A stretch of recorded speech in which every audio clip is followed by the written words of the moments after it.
একটা কথা ভেবে দেখো তো, আমাদের লিডার সাহেব তার আর্মিদের কতটা ভালোবাসলে এই কথাগুলো বলতে পারে। আরএম তার লাইভে বলেছে, আমার বয়স 32 চলছে, আমার পরিবার আমাকে বিয়ে নিয়ে ভাবতে বলছে, কিন্তু আমি বিয়ে করলে তোমরা যদি দুঃখ পাও, এই জন্য বিয়ে নিয়ে আমি এখন ভাবতে চাই না।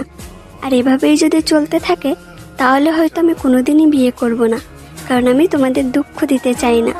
আর এগুলো শোনার পর কি বলবো, কোনো ভাষাই আমার জানা নেই। তবে লিডার সাহেব, আপনার আর্মিরা বড্ড হিংসুটে। তারা সব কিছু মেনে নিতে পারলেও আপনাদের পাশে অন্য নারী দেখার যন্ত্রণা কখনোই মেনে নিতে পারবে না। আর্মিরা যে আপনাদের বড্ড ভালোবাসে, আপনাদের কখনো হারাতে চায় না। আমরা আর্মিরা অনেক ভাগ্য করে আপনাদের মতো 7 জন আইডল পেয়েছি, যারা নিজেদের খুশি চিন্তা করার আগে আমাদের ভালো খারাপ লাগার কথা চিন্তা করে।